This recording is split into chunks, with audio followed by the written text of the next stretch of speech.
Good morning, and thank you for flying with Air International Flight number 103.1 FM. And I'm your pilot, April Snell, and today we are very fortunate to have with us Latiqua Hardy. She's an Americorps Access Project member, and she's also the volunteer coordinator at Church World Services, GSO. Today she's going to shed a little light on the history of CWS and affiliation with Americorps. So, Latiqua, I want to say thank you for being with us today. Well, thank you for having me. And can you tell us a little bit about the history of CWS and the affiliation with Americorps? Church World Service gets its name from the history of how it was founded. In 1946, after the influx of refugees coming in from Europe after World War II, a band of about 15 churches got together and essentially said, this is a humanitarian crisis, and we need to do everything we can to make sure that people coming into this country really have the tools to succeed and really be a part of society within this country. So Church World Service has many humanitarian things that they deal with. Not only do they deal with refugee resettlement, but they also are dealing with disaster preparedness across the globe. They also help with peace talks, and really a lot of advocating for peace and advocating for refugees and immigrants, and just a lot of advocating for humanity as a whole is what CWS is all about being done over there. Okay. Can you tell us what it's like for someone fleeing another country to get away from social injustice? What is it like for that person who comes here?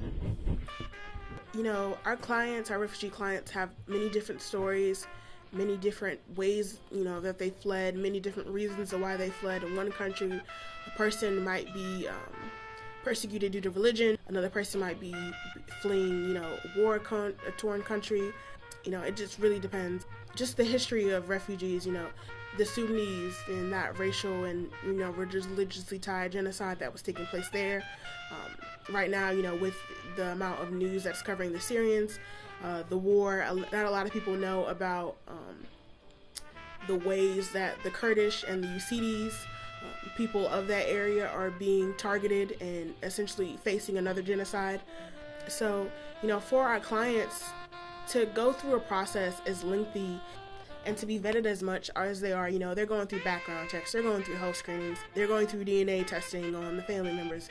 You have, different stages of interviews where they're asking you different questions in different ways to really try to make sure that you are telling the truth. And let's say, you give an answer that's confusing to an interviewer, they might either defer you or place you on hold again. So for our clients to go through that process and to really come here to seek, in a sense, the American dream, for them to come here and people to not understand their journey and to just assume that, they are the people who they are fleeing. It's very hard for them. I know it would be hard for me if my entire life I wanted to get away from violence and people only saw me as the violence I had fled from. That would be really hard. So, we're always here at CWS, we're always advocating. A lot of, it is education. A lot of people before the Syrian refugee crisis did not know what a refugee was, did not know about the long history that this country had with refugee resettlement, and did not really understand it. So we're doing a lot of education on that forefront. So can you tell us the amount of time that it takes for someone to go through a process, a screening process? So it can take up to 3 years, and they can take well longer than that. A lot of people don't know is that when the people are being interviewed, if there's any sort of violence, that they pull the interviewers out, and that, there are also date restrictions or checklists in place. So the first part of the process is probably, it could expire at this point. If the next step is not reached, they could have to start all over again. I've heard stories of clients who, let's say a parent came over here, they were able to be resettled, and they haven't seen their children for maybe 10, 20 years. They left, they got separated when they were babies, and now their child is able to come over here, but they're not an adult. Or recently I heard of a story where a mom, also through the Elon Law Clinic, they were able to get her daughter here, but they were in 2 different language camps. So the mom only speaks French, and her her daughter, who's now a teenager, who she hadn't seen for 6 months, only speaks English. So it's not like, when President Obama and Secretary Kerry made the statement, we're going to accept more people, that, we're just plucking people from a pile. There is still a process, and a lot of the people that we are, being resettled now have been waiting 2-3 years, some even more. It's not uncommon to hear about people being in a camp for 20 years. So it is a rather lengthy process. It's not quick, fast, and in a hurry. We're vetting them and doing all the things we can do to make sure for security purposes. When I come here, a lot of times I see you running from here to there, and you're very busy every time that I come here. Can you tell me what you do while you're here, and can you tell me what Church World Services could use some help in? Okay. So as April already said, I'm the volunteer coordinator. So my position, supervising and recruiting volunteers and interns, as well as just really advocating on behalf of our client, their needs at that moment, whether that be through donation. We had a really big need for winter coats, and luckily the Mercy Hill Church was able to help with that, and we really appreciate that and our community support.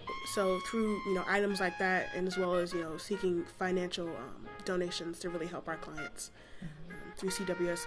Right now, we always need volunteers, whether they help with our citizenship classes, whether they help in reception, do administrative work, helping with resettlement tasks, so, helping with home setups and things like that. But we also, at this time, need help financially. As any nonprofit is going to tell you, financial contributions are always helpful, and they're always going to a good place. So you've been reaching out to foundations? So right now, a lot of the reaching out and outreach I've done has been to ministry, since that's already kind of attached in what ministry is supposed to do. And then groups, I hope to reach out to more people, and that's, my job, so I will be doing that further. But, if you're interested in volunteering or helping out, or have an idea of, how you want to help, or just want to have a conversation about how you can help, feel free to email me or to call the office. You can email me at volunteernc@cwsglobal.org. Again, that's volunteernc@cwsglobal.org. Okay. And what is your website? And the local Greensboro website is cwsgreensboro.org. Okay. That's cwsgreensboro.org if you want to get involved.